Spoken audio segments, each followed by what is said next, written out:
Hi అందరికీ నమస్తే. ఈరోజు మన ముందు cinema director, cinema producer and businessman Sheikh Saida గారు ఉన్నారు. ప్రకృతి ప్రేమికుడు కూడా. ఇక్కడ సారు సైకిల్ యాత్ర చేస్తున్నారు. హైదరాబాద్ నుంచి శ్రీశైలం టు మాచర్లు వచ్చారు.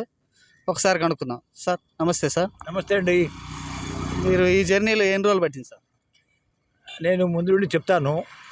ఎలా అంటే ఫస్ట్ నేను సైకిల్ ఎందుకు తొక్కుతున్నా అని చాలామంది క్వశ్చన్ అడుగుతారు. ఎవరు కూడా ఏదో కారణం ఉండాలి కదా, కానీ నాకు కారణమే ఉండదు. ఒక ఎంజాయ్మెంట్ ఉంటుంది. ప్రకృతిలో అందరు చాలామంది కలుస్తుంటారు. స్టూడెంట్స్ కలుస్తారు, రైతులు కలుస్తారు, కూలిపోయిన వాళ్ళు కలుస్తారు, అడుక్కునే వాళ్ళు, ముఖ్యంగా అడుక్కునే వాళ్ళు, పిచ్చివాళ్ళు, వీళ్ళంతా చూస్తుంటే నాకు వాళ్ళల్లో ఆ పిచ్చివాడు ఎందుకు అయ్యాడు అనిపిస్తుంది. అడుక్కునేవాడు ఎందుకు అయ్యాడు అది ఎందుకు కారణాలు ఏంటి కనుక్కోవాలని వాళ్ళు ఇంటర్వ్యూ చేస్తుంటాను అన్నమాట. రైతులు కూడా వాళ్ళ బాధలు, చాలామంది రైతులు ఈరోజు సూసైడ్ చేసుకుంటున్నారు. కారణాలు ఏంటి? పంటలు పండగ, వర్షాలు లేకపోవటం వల్ల, అదే ఇలాంటివన్నీ నాకు తెలుస్తుంటాయి. ఇప్పుడు ఆంధ్ర తెలంగాణ డిఫరెన్స్ ఎక్కడ ఉంది నాకు అర్థమవుతుంది అనమాట. ఈ చాలా ఉంది చెప్పాల్సిన సబ్జెక్టు చాలా ఉందన్నమాట. ఇప్పుడు నేను సైకిల్ తొక్కుతున్నాను. ఒక ఆవిడ కలిసింది. ఎక్కడ మన అక్కడ నుండి హైదరాబాద్ నుండి ఒక 100 కిలోమీటర్స్ లోపలే. ఆమె చిన్న వ్యాపారం చేసుకుంటుంది. ఏ వ్యాపారం చేసుకుంటుంది? పళ్ళు అమ్ముకుంటుంది. అమ్ముకుంటూ సెల్లు చూసుకుంటుంది. సెల్లు చూస్తూ నేను పళ్ళు అడిగాను. ఏది? పుచ్చకాయ కోసి ఇచ్చింది. అయినా దానిలోనే చూస్తూ ఉంది. వీడియో ఉంది నా దగ్గర. అది ఏంటి చూస్తుంది అని నేను చూస్తే ఇది గేమ్ సార్. ఈ గేము దాని పేరు ఏం చెప్పారు? మై V3 యాడ్స్ అంట. మై V3 యాడ్స్ దాని పేరు.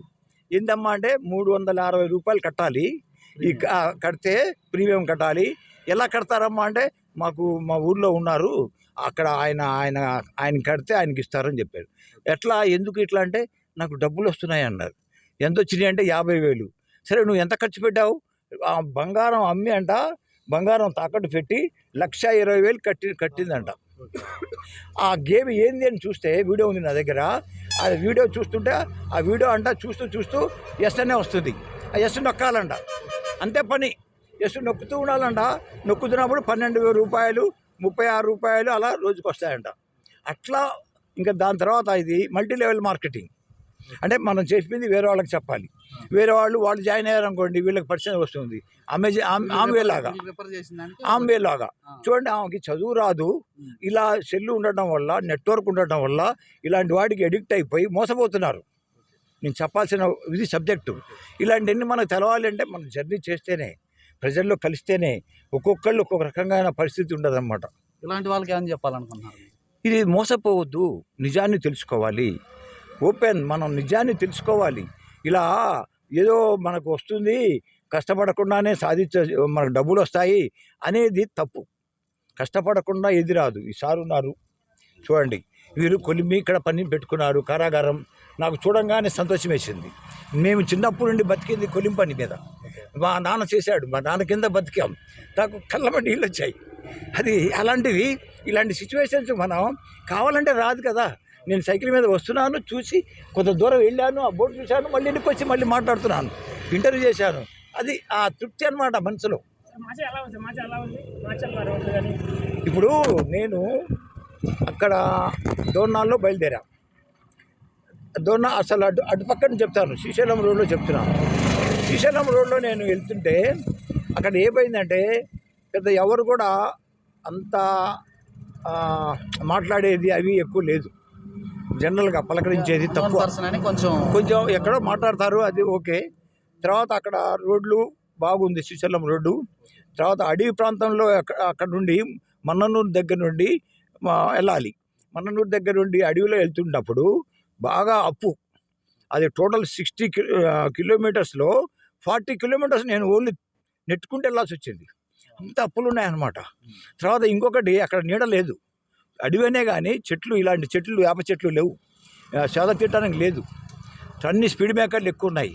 ట్రాఫిక్ బాగుంది, భయపడాల్సిన పని లేదు. చాలామంది నన్ను ఏం చెప్పారంటే, నువ్వు అడవిలో వెళ్తున్నావు, నీకు సింహాలు, పులులు ఇవి ఉంటాయి, నువ్వు ఎందుకు వెళ్ళాలి, ఎందుకయ్యా నీకు ప్రాణం తెచ్చుకుంటావు అని భయపించారు. మీకు ఏమైనా కనిపించినాయి ఏమన్నా? నాకు ఏం కనిపించలేదండి. నేను ఒక్కటే చెప్తా, ఎక్కడ కూడా భయమే దయ్యం, ధైర్యమే దైవం అని పిల్లలందరికీ కూడా ఎవరికి కూడా చెప్తా. అది ప్రూవ్ చేయాలని నేను వెళ్ళింది ఇలాంటి మాటలు చెప్పడానికే. ఇంకా ఎవరైనా కల్పిస్తే చెప్తుంటాను, కుల మతాలు వద్దు, మానవత్వం ముద్దు అని చెప్తా. ఇంకోటి చెప్తుంటాను, ఇలాంటివి చెప్తుంటాను వాక్యాలు, వాళ్ళలో అలా స్ఫూర్తిని నింపాలి. నాకు భోజనం ఎలా చేశారు? భోజనాలు ఎక్కడైనా సరే, భోజనం ఎక్కడైనా హోటల్ దొరికింది, దాబా తినేస్తాను, అక్కడే రెస్ట్ తీసుకుంటా. ఎక్కడ చెట్టు ఉంటే పండుకుంటాను, లేకపోతే లాడ్జింగ్. ఇప్పుడు నేను అక్కడ నుండి వెళ్ళిపోయి ఫస్ట్ దిండిలో అక్కడ లాడ్జింగ్లో పండుకున్నా. దిండి దగ్గర నుండి బయలుదేరా, దిండి దగ్గర బయలుదేరి మళ్ళీ స్ట్రైట్గా మన టెంపుల్కి వెళ్ళాను. ఆ టెంపుల్కి వెళ్తుంటే మధ్యలో నైట్ 9 అయింది. సరే, దానికంటే ముందు పైన నుండి మనం కిందకి ఏది పాతాళ గంగ వరకు మనం వెళ్ళాం. ఆ పాతాళ గంగ నుండి సున్నిపేంటకి వెళ్ళాలి అంటే ఇంకా చూడండి, ఇంకా అమ్మ బరి అసలు నెట్టుకుంటూ వెళ్ళాలి. ఇలా అప్పులు కదా, అది అసలు సాధించడం అంటే అది నాకు అనిపించింది.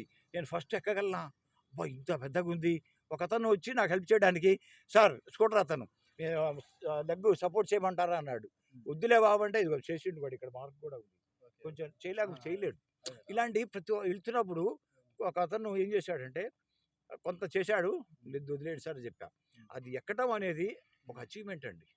రియల్లీ అది సామాన్యమైన పని కాదు. నేను చూసింది, నా వయసు చాలా మంచిది, ఆ విధంగా నేను ఎంజాయ్ చేశాను. సార్, మీరు ఇంతకుముందు పల్నాడు జిల్లా కోసం పోరాటం చేశారు.